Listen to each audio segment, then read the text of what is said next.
Welcome back, everybody, to Two Guys and a Stack of Comics. One guy this week, though, Reed's riding solo. Mike is still a bit busy prepping for his upcoming Comic Con.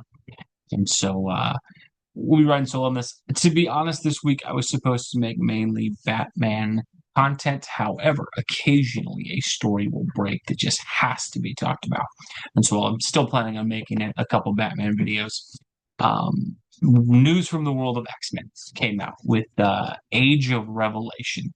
Marvel decided to pull a trick out of its hat from 30 years ago, sort of replicate it, maybe honor it, however you want to see it, with Age of Revelation.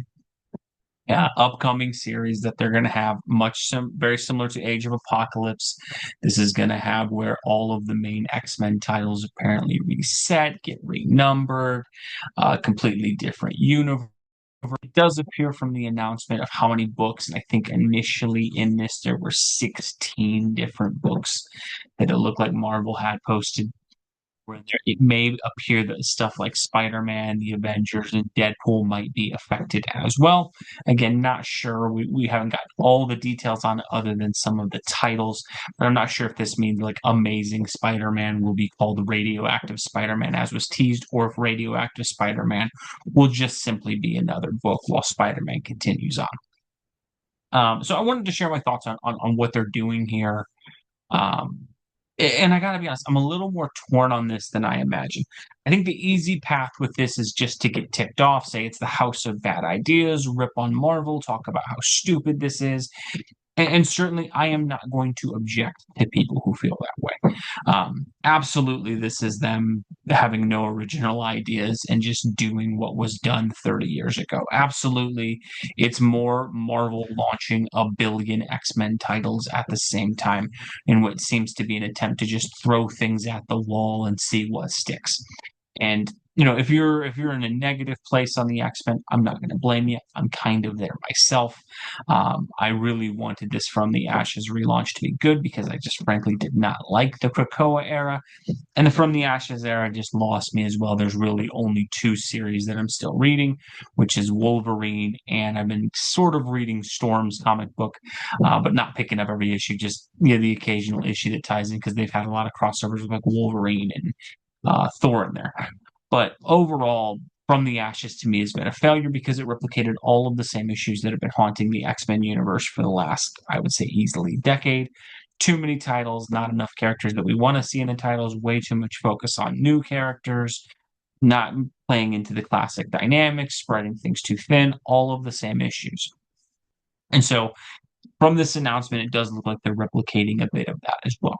So I understand there's going to be a ton of negativity on this, and I'll kind of talk about where I am negative on it, but I want to go through kind of the unexpected path first and talk about where maybe this could work, even though, yes, it's a cash grab, even though, yes, it's a lazy gimmick to replicate something from 30 years ago. I'll kind of take the positive angle of where this could work first. So first and foremost, one thing I think that does give this somewhat of a chance is that Jed MacKay appears to be the main writer of the series. And I will say that while Jed MacKay is not a perfect writer, in my opinion, and he did somewhat lose me on his X-Men title, although I think of the X-Men titles, his was the best. I do think Jed MacKay is a better writer or one of the best writers that Marvel has. I don't know if that's saying much with how I currently feel about Marvel's writers, but his Moon Knight has been well thought out. I think he has a lot of writing potential. And so I do think that there's a chance, because he's a above average talent, in my opinion, that this could work because he's scripting it. He seems to be in charge of it. And so I do think it has a fighting chance because of that. Whereas there's a lot of other names that could have been associated with this where I would instantly go, yeah, that's dead on. So I do think that's one element where I'd be positive. The other portion of this where I am going to say that I am somewhat looking forward to it, even though I don't know that it will work or that it could go really bad, is that one of the common complaints that I hear about the X-Men, and one that I've had myself, is the actions taken by the X-Men characters during the Krakoa period were so out of character, um, almost reprehensibly bad, to the point that it made it incredibly difficult to view the X-Men as heroes again. What I do think this does is this gives an opportunity where possibly this could be used as a reset to retcon some of those actions out. The original Age of Apocalypse story had a lot of long-term lasting effects. There were characters like Dark Beast, wrinkles that were introduced, like the Magneto and Rogue relationship that kind of popped in. And while that had been hinted at times before, those sort of things stayed into the X-Men universe. Other characters were brought in, some dynamics were a little bit different. And while, yes, once that event was over, a lot of the regular pieces were put back on the board, there was a huge effect to that, and then it carried over and was influential.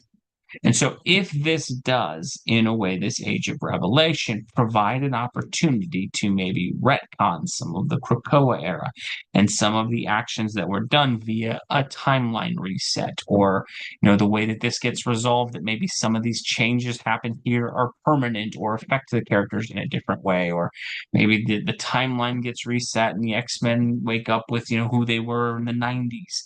And so a lot of that's done, it could potentially fix a lot of the issues that I've had with the X-Men line. Do I think Marvel will do that? Probably not, but there's potential for it. And one thing is, Mike and I did a video on the channel, I want to say a couple months back, where we talked about how we would fix the X-Men. One thing we did is we said we thought they needed to do something, even if it was a cheap, lazy cash grab, alternate timeline reset continuity thing, way to take away and retcon some of the events.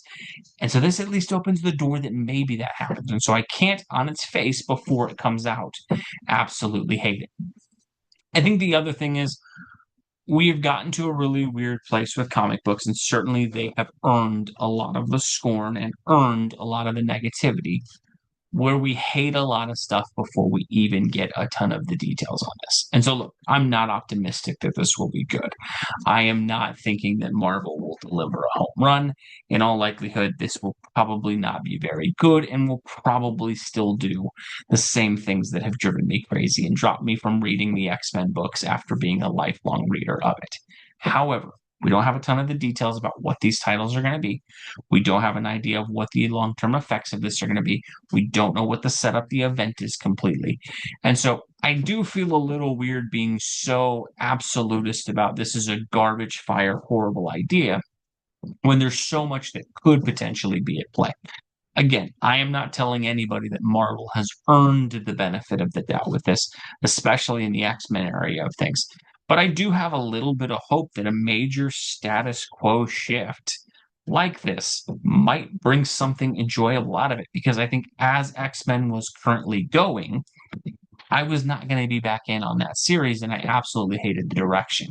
And so I think hopefully what I am hoping happened here is, I think they have seen a lot of comics get canceled. I think they have seen a lot of their initiatives fail. I think the way that Krakoa fell apart at the end, it had to be done. The way that From the Ashes launched with 13 or 14 books, and there's really only 5 or 6 that are still going. The fact the X-Men are not near the top of the sales charts, the fact that stuff like the Absolute Universe and the Ultimate Universe are so far outpacing comics in the main continuities, that maybe this might be a way that they bring a reset, something fresh, retcon out things, do something to fix the X-Men. And so I get it. You can be super negative about it. I don't blame anyone for being there. But this appears to be, maybe this is a Hail Mary to fix some of that.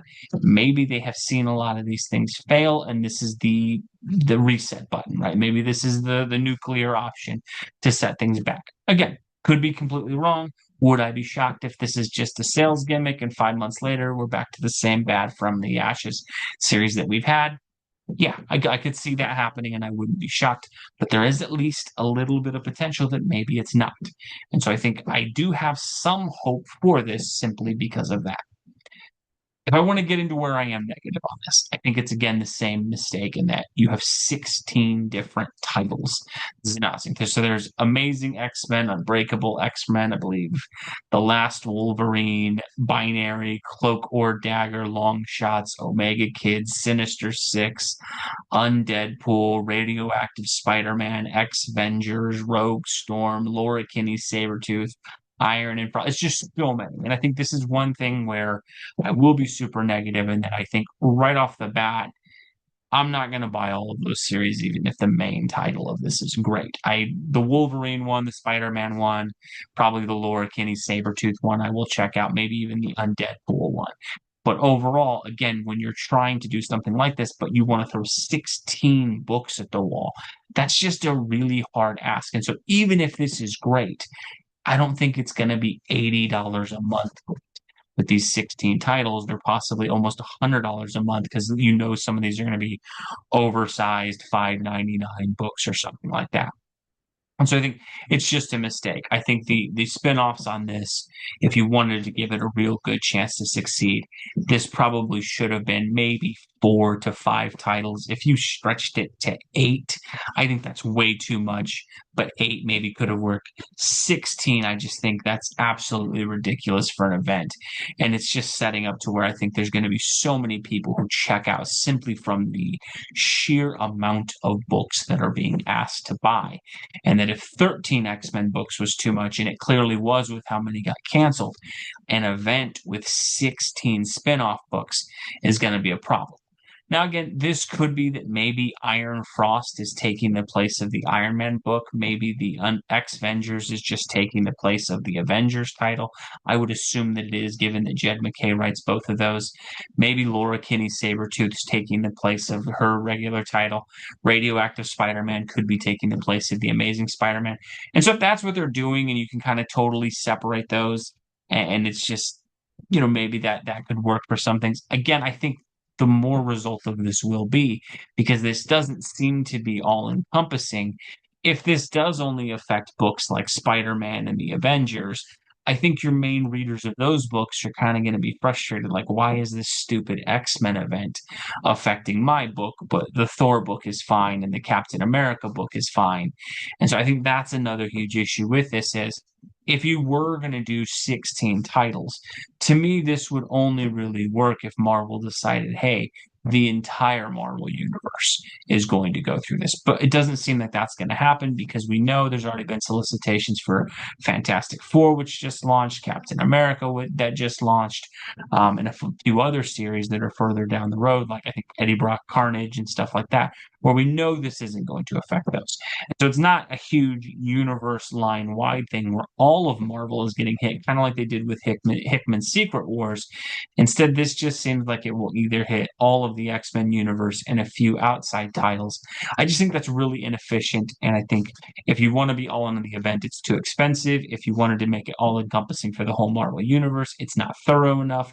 And so I think they picked the absolute worst middle ground where it's not minimized enough for people to buy it.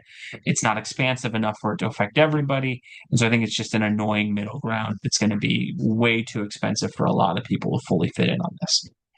I think the other part, if I want to go to with this, there's two things. I think having Doug Ramsey Cypher be the main villain of this, again, it's one of the character changes that most of us kind of hate, where a hero is now the villain. Now, obviously, look, there have been changes with him as a character. He went through some weird things during the Krakoa era, like a lot of the characters, unfortunately, in the X-Men. And some of the developments around this are featured around the fact that he has this, the wife that he has, I'm trying to remember her name, who's associated with Apocalypse, and he kind of fell in with Apocalypse a little bit. Again, it's something that shows kind of how far some of the X-Men characters fell. And I do think it's sad that, Doug Ramsey, a character who's normally been a hero, is now going to basically become Apocalypse. I do think some folks are going like, okay, well, is he going to be threatening and all that? Apocalypse has always had the ability to kind of level up characters and things like that. So I think he could kind of make whatever character deadly that he needs to.